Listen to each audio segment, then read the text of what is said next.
Welcome to Reading the Green, a golf and fantasy sports show. My name is Mike with Kyle on Tuesday, September 10th. This is episode 122, the Procore Championship.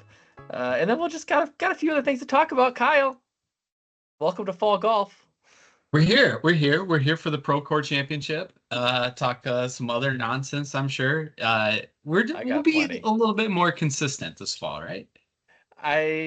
Yeah, something like that. Let me just start with, we're going to get into the Procore, but what's your best guess? What is Procore? Well, I'm going to go with something technology IT based. I'm really disappointed we don't get to say the Fortnite Championship anymore. You mean the Fortnite Championship? The Fortnite Championship. And now we just get to say hardcore Procore. To be honest, I looked it up because the Procore Championship, I was like, isn't Procore a line of workout equipment like that you'd see in like an LA Fitness? Turns out that's Precore. And then I was thinking that it's that crazy like running style that people do where they like jump off all this stuff. Turns out that's parkour. Parkour, which would have been a way better name for a golf tournament, let's be honest. Yeah. Instead, you're right. I believe it is construction management software. Ooh. Who knew? Mm-hmm. Who knew? Software made sense, but I wouldn't have guessed construction. Maybe I should have done that. Anyways, we'll get to the Procore Championship, but yeah, we got some other nonsense. It's that time of year, Kyle. This is your time to shine on a fantasy sports podcast that rarely ever talks about non-golf fantasy sports, and we're missing your better half. No, and this is when Jordan should be here. Who knows? He might join any minute. We don't know, guys. We might have to put out APB for Jordan this time of year. But yeah, fantasy football, that's the sweet spot for Mr. Dietrich. What are you in? See, this year got away from me. I was really, really? Yeah. So I had really cut back, especially on the fantasy football front. At one point, I was down to one league, Dynasty League, that we've talked about on here before. Really enjoy that one. It's kind of intense, big rosters, a lot of research. It's fun. It's fun. And then, I'm really bad at saying no if people ask me, especially, some leagues that maybe have a little interesting wrinkle, something different to them. So I picked up a second league last year. And now I am up to 4 legit ones because I picked up. So it's exponential. This year. Well, again, like people ask me, I had to help a buddy out for a situation, and just he's like, I just ended up joining. He's like, hey, we need somebody. Someone dropped out. You in? I don't know anyone else in it except for one guy. You gonna clean up? Yeah, here I am. A good thing? Is it a good thing to not know anyone? Because you're pretty good at this stuff. Well, the funny thing is, guess what? I went 0-4 last week. Yeah. Nice. What are you? So you're in a guillotine league? And I am in a guillotine league. I did survive the chop there. Probably I've finished 3rd and 2nd in that, but there's so much luck involved. That seems, it seems like I've maybe gotten to the top and not quite all the way there. That's going to be hard to recreate that, but all right, only place to go is but up, right? Well, I'm in 0 leagues, and I've been in 0 leagues for the last couple of years since you and I co-managed a second place finish in Jordan's neighborhood league. I forgot about that. Yeah, that was the last time I played fantasy football, and that was, I think, 4 years ago. A little bit of DFS, not a lot, and a little in over my head this week on the betting card, as I was in a betting state over the weekend, and that's all I got. And now I'm back in Minnesota where I can't do it, and so I'm just back to watching football. I'm excited for the DFS football streets. I enjoy doing football. This weekend had a little bit of a flirt on Friday night in a big contest that ended up okay, but it could have been. It was one play away from being really good. Sunday didn't go as hot, but Sunday was a weird day. Especially when they cut, down to 3 preseason games now, and a lot of these guys don't play. I feel like they're just rusty getting back into it. It's like having like guys in the fall golf swing, but that just haven't played for a month and just show back up to a tournament. Yeah, so let me go back and espouse a little bit on my sports book plays over the weekend. Saturday college should have been Friday college, although then you gave me the stone cold lock, Duke Northwestern hitting the under, and the game went to double OT, and I then complained that I didn't get the bet in because I didn't realize the game was even on Friday. Then I didn't. Turns out I didn't need to get the bet in because I would have lost it anyways. It's the risk of college, especially with college OT. But yeah, Yeah. that was a lock as long as it ended in regulation. That was some horrible football that I watched. But so Saturday had a full slate of college games, and I had um a decent day, even though I came out a couple bucks behind. Iowa killed me. I mean, I know it hurts in more ways than one, but that killed a couple of parlays. I thought I was in clean on. And then Sunday NFL. So my general takeaway was, first of all, when you're in a betting state for one weekend, you're just throwing stuff at the wall. I didn't have time to do any research. I just would read stuff on Twitter, be like, sure, that sounds good. I'll put all these things together. Same for Sunday. But I do think that over the course of the season, I felt like college football would be easier to get a handle on and be more profitable at than NFL. And I don't know if it was because it was week 2 for college football, and so there's just a little more, you get a little more feel for it. And week 1 NFL, like you said, no idea what guys are doing.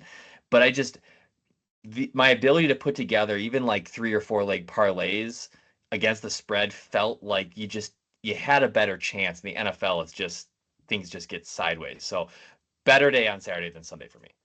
100%. I'm a much better college football better than I am NFL. I am Why not do you good think at that NFL. is?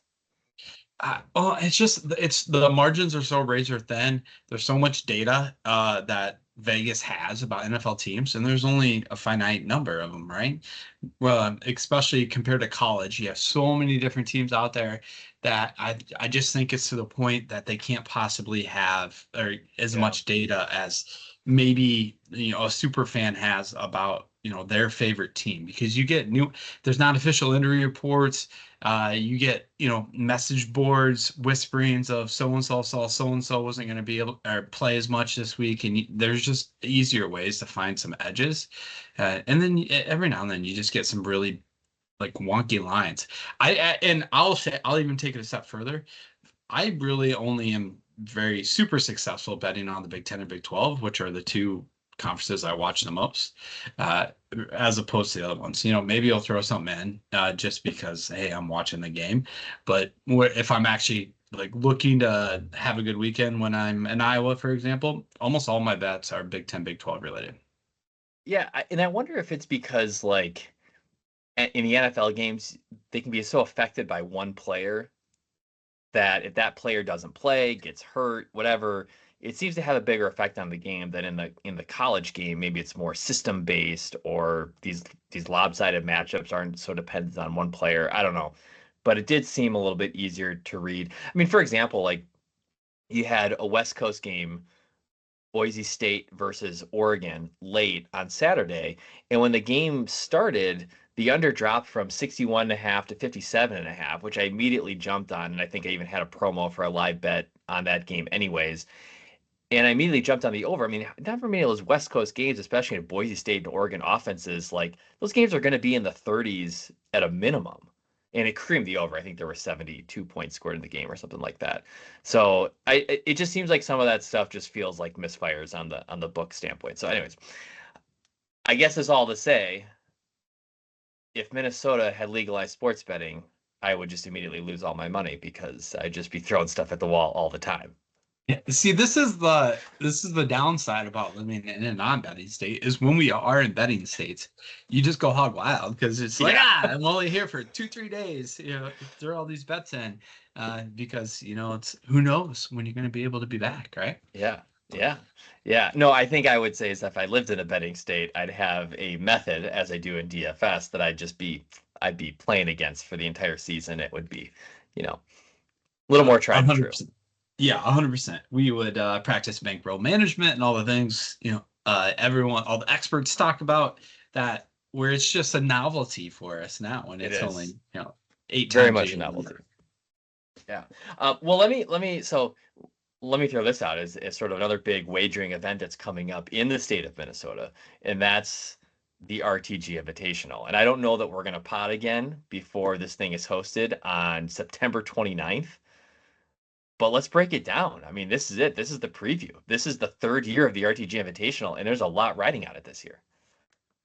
I hope I just can have a strong showing. I've came down to the very last hole both times, and had some decent shots on 18 at the old course over there. It's just I haven't been able to finish, even though I've made it dramatic, Mike. So I'm looking forward to it this year. So Jordan's hosting the RTG Invitational at his club, third year.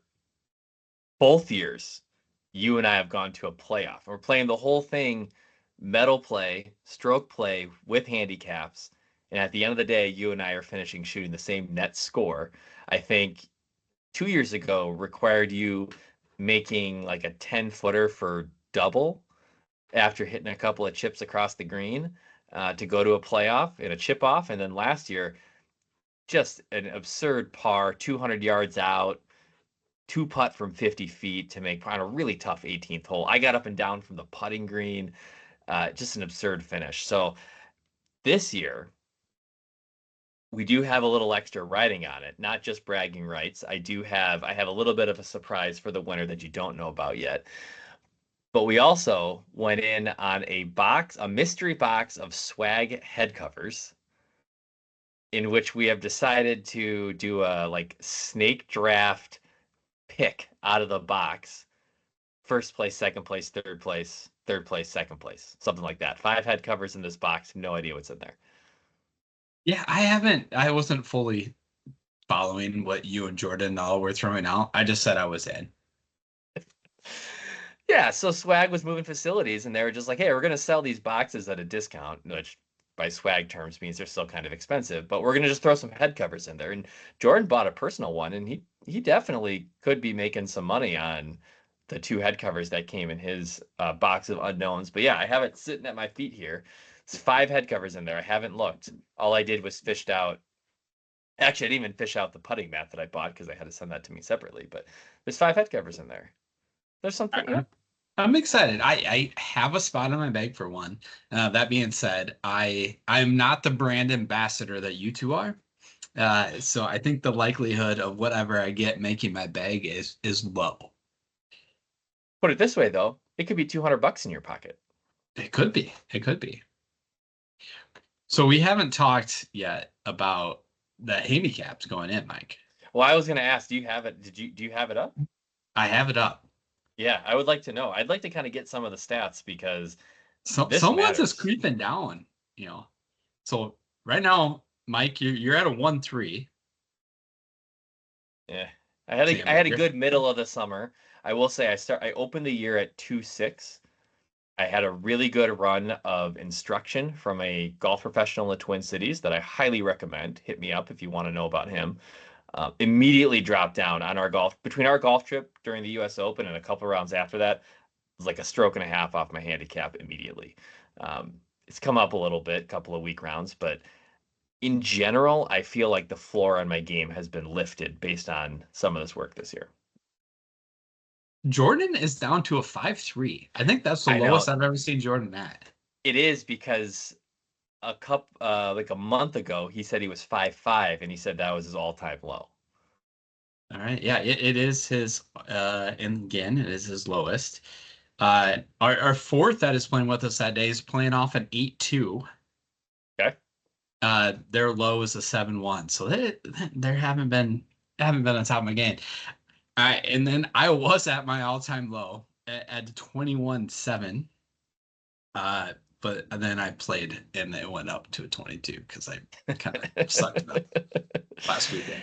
So I was playing some good golf, Mike. I since our trip, so the last round of the trip at Tobacco Road, I shot a 97, as we talked about. And then I've ripped off 97, 91, 98, 96, 96, and then 103.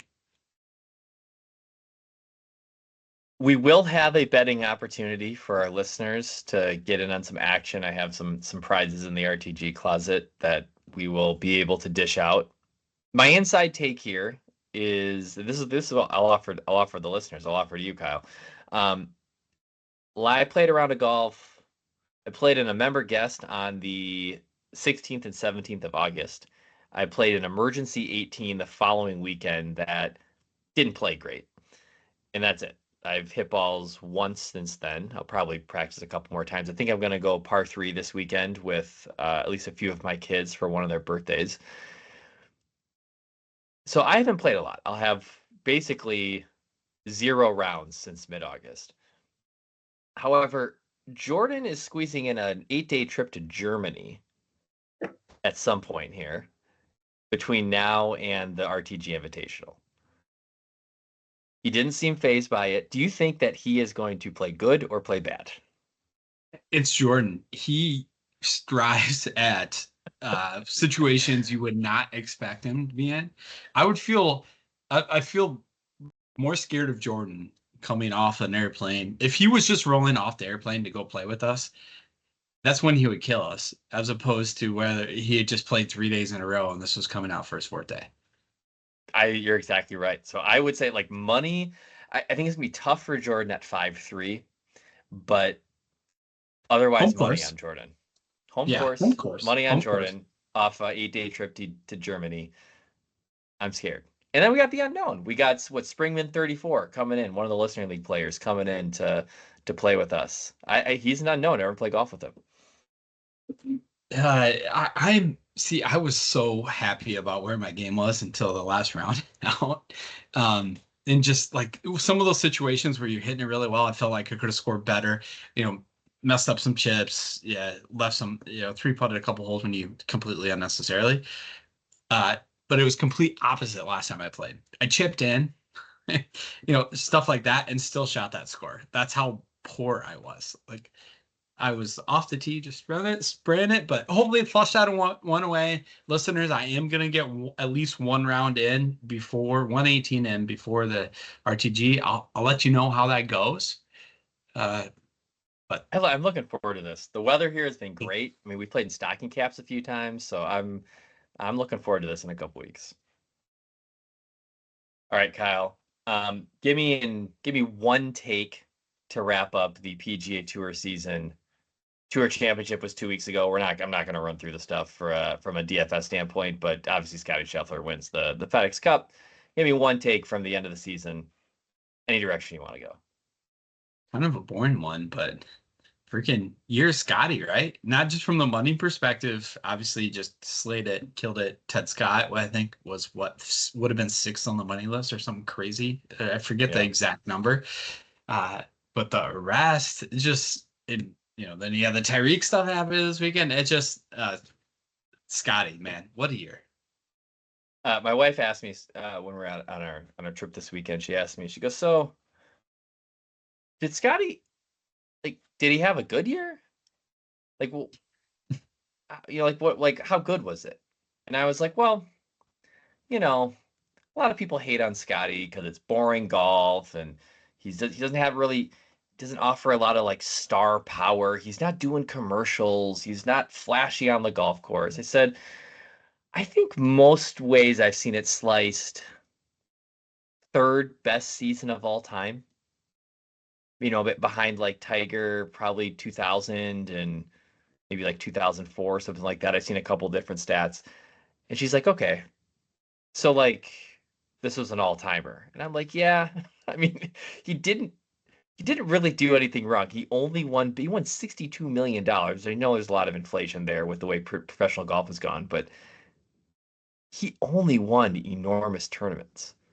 It's an unbelievable profile this year. And we can talk about Xander, but Xander did all the things right. In every case, Xander's season was an A plus plus plus plus plus season, but we're talking about 100 years of professional golf and Scotty Scheffler having one of the top 3 seasons. Just you got to appreciate that. I mean, when you talk about anybody else, you got to appreciate that. For sure. I think if there would be one ask is one more major in that mix, right? Because Yeah. yes, he won the elevated events, he won the players, but the LA events, what are they these days? That's he dominated the Masters, gets arrested at the PGA and still finishes 8th. The 41st at the US Open is probably the one, the one event he wants back. And then I mean still really strong, T7 Troon at the Open. But yeah, It is a good I point gotta, that winning the Masters typically rewards guys that play well at the Masters, and I don't. It's almost like I don't want to discount winning the Masters. Winning the Masters is a big deal, but I agree with you that like if you would have finished top 20 at all 4 majors this year or top 15 at all 4 majors, you're right. That is maybe the one thing that we could ask for. He wasn't perfect, but and I will say too with the elevated events, I'm curious what that looks like long term. This idea that you've eliminated a lot of randomness from these finishes because these events are shrunk into 70 guys, and so some of those guys kind of self-select out right away, and actually it's not, there's a number of guys in those events that aren't even competitive, so it's not even the 70 best players necessarily. And in a full field event, you just got a lot of randomness. You got a lot of guys like a Jacob Bridgman that could just show up, and Hayden Springer shoot a 59 and play the best week of his life, and Scotty's got to play against that. So there are some questions, but I don't take away from the fact that it's statistically an all-time season. no, hell of a year. I don't know if I realized this, that T41 was his worst finish at the US Open. But if you take out the BMW Championship at Castle Pines, which a little bit of a unique course for these guys, where he finished T33, T17 at the Amex is his next worst finish. And outside of that, I don't think he was top 10 everything, Yeah. everywhere. Yeah. Wild. Yeah. Yep. Good stuff. All right. Well, I'm with you on the wrap for the PGA Tour, kind of like the PGA Tour competitive season. We do have the fall season ahead of us, which for bettors and fantasy sports players, honestly, this is your playoffs. This is when you should be able to make money, beating up on a bunch of casual players and people that are dipping in and out. So do your research. Don't give up in the fall, right? Like let's start it with the Procore and go make some cash. So here we go, Kyle. Silverado Resort, North Course, Napa, California. There's some nuance to playing well at the Silverado Resort. The gals in our life have spent a little time there drinking wine. I think Jordan's got a connection. I'm surprised Jordan hasn't played this golf course. I think he's got a connection. I think it was a wife-based connection, but yeah, there was a connection there. I don't know if he's there anymore, but yeah, our wives have been here and we haven't. That seems wrong. Well, this is the Procore Championship now. Used to be called the Fortinet. Last year, Sahib Theegala gets his first PGA Tour win at this event, and he will be there to defend. But Kyle, what gets it done at Silverado? It's kind of a funky little track, is what I would say. Par 72, 7,123 yards. So it's short, it's tight, but there is history here of it rewarding distance. So you either kind of, but I would say at the same time, there's two paths to success. You either need elite distance or elite accuracy. Because you look at just some of the players that played in the past and played well, like Brendan Todd, for example. You can kind of see both sides of the coin. Uh, I would say also that, I mean, you have California POA, birdies are better gained is very important. And so at the end of the day, it's not because there is two paths to victory off the tee. I think you brought this up, Mike, but yeah, just like a lot of places, we're looking at elite ball strikers for most of the better selections. How much do you think the Napa vibe plays into attracting players to the field and then their overall performance on the week? It's a great question, Mike. Um, I think one thing I might be interested in this week is a themed lineup. I know that's near and dear to your heart, but do we need to look at guys that aren't married, whose wives aren't there just winding it up, or might be tempting them to make them go to wineries after their rounds? I was almost thinking the opposite because when I'm looking at, but I really like that take because it's bitten some guys in the ass in the past. One, John Rahm, famously crashing and burning on this golf course a couple years ago. But some of the guys here seem like guys that are really into wine and really get up for being in Napa for the weekend, like a Matt Kuchar or a Brendan Todd. I could totally see those guys being big time wine guys, and like they're just like this is my spot. So is the take there? They're just playing loose because they know I don't know. regardless of what happens, there's wine at the end of the round. I don't know, but I there's just something about this place that I think there's some of both. It's you either really want to be there and you really look forward to this weekend, or you're there for the wrong reasons and you're maybe looking for an excuse to get out of work for a couple of days. So And I think the other funkiness, and we talked about this pre-show a little bit, just what makes this tournament odd is the PGA Tour schedule. So they've been done for 2 weeks, right? So they kind of had a little bit of gap there. And then you have this one random one-off event, and then you have a week break, and then you have the President's Cup for some players. But the rest of the players are not playing again till the Sanderson Farms Championship in Jackson, Mississippi on October 3rd. So, I mean, that kind of plays into your narrative, but it is also just, you don't see that in the PGA Tour very often, where we haven't played anything, some of these guys, for 5 weeks for hmm competitive golf. They're going to go play and then not again for 3 weeks. So, I feel like there's just a lot of maybe threads to pull on this week. We've talked about skill stacking lineups before. You hear some of the experts out there talking about that. Ryan Noonan likes to talk about it. Ben Raza likes to talk about it.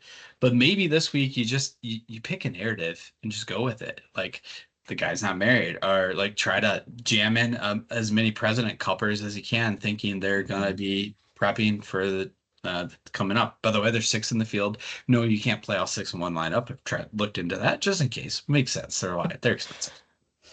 Ches Reavie is another guy here, eighth in strokes gained at the North Course. He's another that guy's got to be into wine.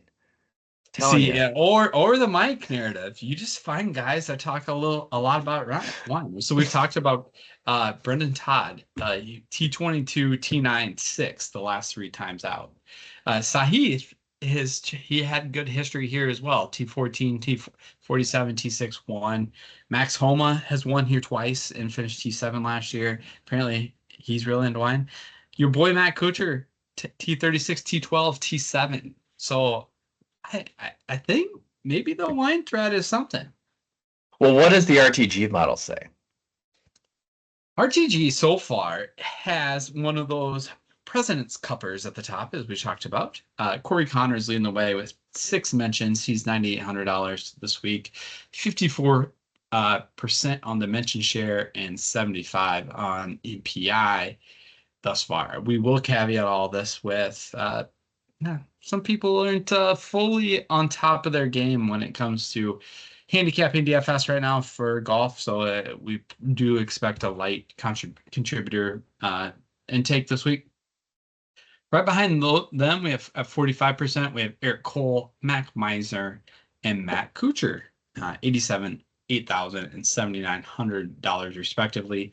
Of those, the MPI really likes Mac Meisner so far. It does, doesn't it? What has Mac Meisner done recently? Well, Mac Meisner is one of those guys that hasn't played golf since the second week of August at the Wyndham Championship. He did finish 12th there. He finished 59th at the 3M Open. He finished 4th at the Barracuda, 16th at the ISCO, 20th at the John Deere.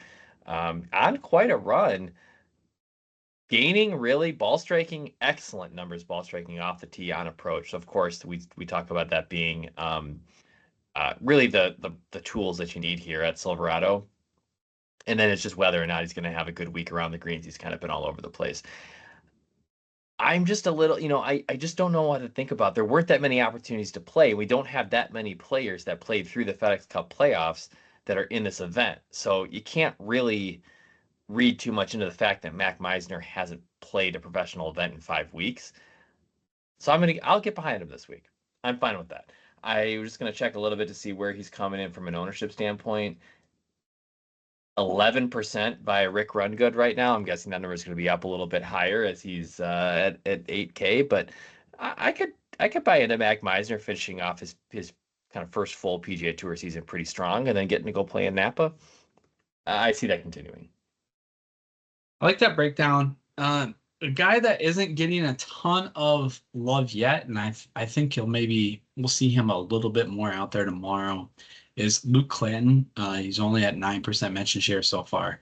But when you look at this field, again, using Rick Rungood's model and his Holy Grail, he actually leads in strokes gained total over the last 22 rounds in this field at 1.71. So another guy that's just playing great golf, and you look at the odds boards, he's at 20-1, which is the sixth, depending on your site, fifth or sixth in this field, but he's only $9,500. So I think there's a good value, a guy that's going to be looking to continue the momentum from last year. And if we're playing the vein of not the guys that are there to enjoy the wineries per se, maybe not the married gentlemen, Luke Clinton could fit into that group. Because he can't legally drink. I didn't know how old he was. He's I know 20. I didn't know if he was 20 or 21 yet. Yeah, I mean he won't be distracted, that's for sure. What is Luke Clanton doing? What's his angle? He's played 10 PGA Tour events this summer. He's a junior at Florida State. Like what is he Yeah, doing? that's a good question. I mean, he was fifth at Sedgefield for the Wyndham Championship, missed the cut at Twin Cities 3M Open. I don't know, maybe he got distracted by the U of M up here and some festivities happening on campus. We don't know. But then he had T37, T2 at John Deere Classic, T10 at Rocket Mortgage. I don't know why this guy hasn't turned pro. I was thinking about that, and I'm wondering if he would be better served winning PGA Tour U and or winning a PGA Tour event as an amateur than he would be just turning pro and trying. I mean, what credits would he have to be getting into these events? I'm guessing he's getting in on sponsors exemptions. I don't even know how he's getting into these events right now, but like, It's a good question. and if you Wikipedia him, he'll come up as a professional golfer, but I'm almost positive he's still at school. I don't think he turned pro. So there's some misinformation out there. But anyways, my understanding is he's still in school. And the only thought I have is that he's trying to get his ticket locked up. He is playing on a sponsor exemption this week, according to the Alpha field list. Yeah, so that's my guess. He's trying to do the Nick Dunlap and just be like, okay, I'm going to shortcut this whole thing because I'm good enough to win. And frankly, playing these fall events, like he's got a great chance. Just got to make it work with his school schedule. I'm zigging here. Yeah. This was not planned. You know who else is playing on a sponsor exemption this week? To fit these wait, narratives? I got it. I know who it is. It's Wen Yi Ding. It is not Mr. Ding. Mike Weir, captain of the international squad of the President's Cup, is playing this week. Can I get some recon? Well, initially I was like, how can I make my President's Cup lineup? I might have to include Mike Weir and leave off a high price guy. Maybe I can make it work. Catches one off the hosel and it hits the gala in the kneecap, and he's got to go to the hospital. Is that what's going to go on? Yeah. Do we have Furyk in the field as well? No, I'm really. I hope not. I hope not. No, we don't. We don't. Well, okay, so I got a couple more takes, and I know we always run long when it's just the duo pod, but You got to go. You got to play a stud this week. Is it the Gala? Is it Clark? I mean, really, those are seemingly the only two guys that are kind of in the mix. Do you want to go back and play Homa? Like, where do you think around the top of the board? I'm playing Saeed. Like we talked about his history here. He got the dub here, near and dear to his heart. He finished third at the Tour Championship. Uh, T6 at 3M, which it's a 3M open. TPC Twin Cities a little more open than this course, but people do throw it out from a comp perspective. And I like the course history. I would love to click max, but man, that game is just not where I want it to be. So from international, from a Ryder Cup from a President's Cup perspective, going into that, since he's on the team from USA standpoint, I would love to see him pop a little bit this week, but he has not gained strokes off the tee since the Masters. Yikes. And he has not gained strokes ball striking since the Memorial in June. I'm with you. I think it's got to beat the Gala. He obviously has had a great Tour Championship. He's had a great season.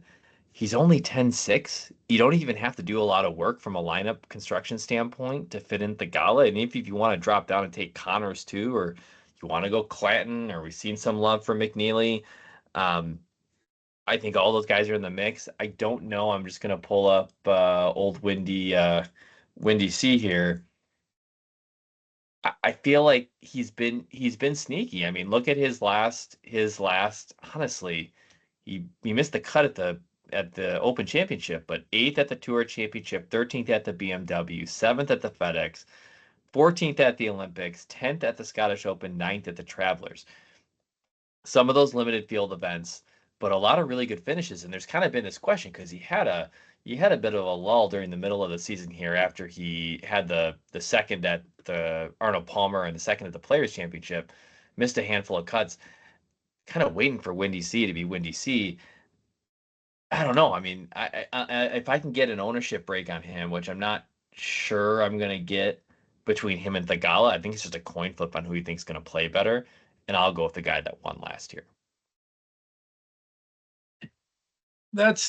I can see. Yeah.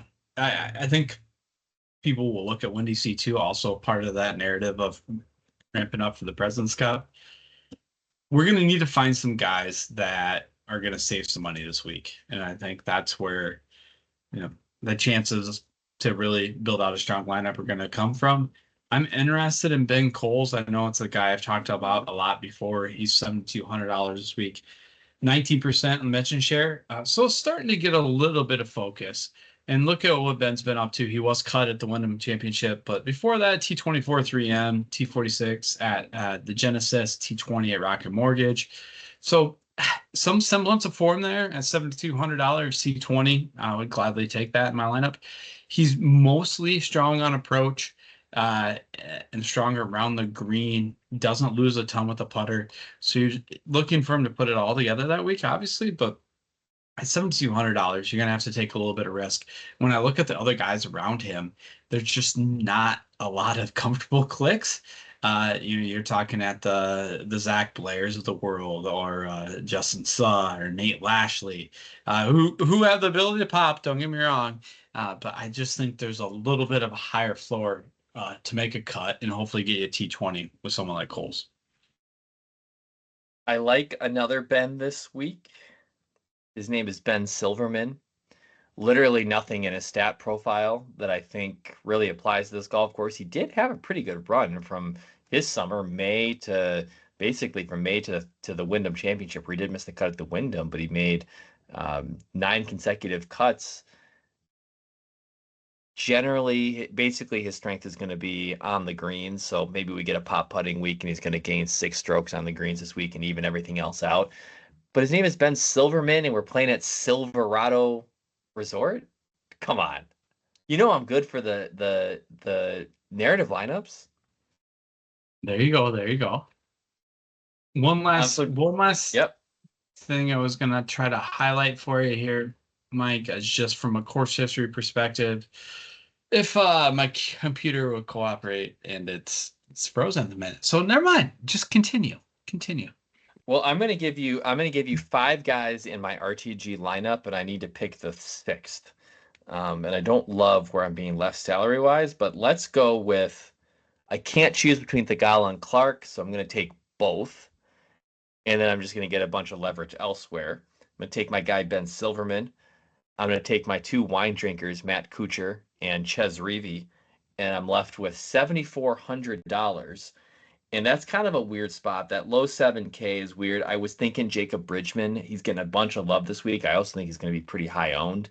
Um, so if we want to zip down a little bit further, you could go for Ben Coles at 7,200. Um, I'm just not quite sure. I'm gonna just take another look here. I've seen a little bit of love for Zach Blair, Trace Crow, Nick Hardy just won Illinois PGA Player of the Year. Maybe it's Joel Damon. Joel needs to find something. He's only what, like $6,900 this week? He is. But actually, I found my guy. I know exactly who it's going to be. And the one thing I need to do is I just need to make sure that I know because he's got to have great history here. There is no chance this guy is not a Silverado Napa, California golfer. Oh yeah, for sure. Made his last three cuts, 56, 59, third, 25th, 13th, prior to missing a cut in 2020, and that is Kevin Streelman. Definitely a wine guy. Yeah, I like that call. That's yeah, for sure. Definitely a wine There we guy. go. I'm locked in. All right, Kyle. Talked about a lot of stuff this week. Yeah. And I couldn't get a rebound to finish what I was talking about, so we can move It's on. all right. We can close things out. I think I'm really looking forward to the next 2 weeks of prep on my golf game for the RTG Invitational. I love that we got it on a Sunday morning, late Sunday morning after what is likely to be an epic night out at one of our favorite restaurants here. We're taking the three couples out. It's We're a gonna big see weekend for us. who's going to be in the best happen. shape. Yeah, that doesn't happen. No, Back-to-back it events. it doesn't. It doesn't. But it's gonna be pretty wild. We're gonna be hanging in there Sunday morning. Got the RTG Invitational. This perfect putt practice mat that I got now in my basement that I got from Swag Golf. I might have 25 putts. All right. You know, That- you that- just it's 10 let's minutes see here, it. it's Let's 10 see minutes it. there. It's just for if it's dead straight from 8 feet, I'm money. What I was gonna say. And what's rolling on the stem? You tested that out yet? It's about 8. Yeah. It's about 8. But yeah. So, anyways, there we go. The Procore Championship. Check it out this weekend, or at least bet on it. Like this is the time to make some money. You can find RTG episodes every Wednesday that we have PGA Tour events on YouTube, Reading the Green, any major podcast platform, and of course, follow us on Twitter at RTG Podcast DFS. I don't think we're going to have a President's Cup preview show. So the next time we're going to get together, Kyle, the Sanderson Farms, October 1st, we'll have a show. So we'll see y'all then. Later.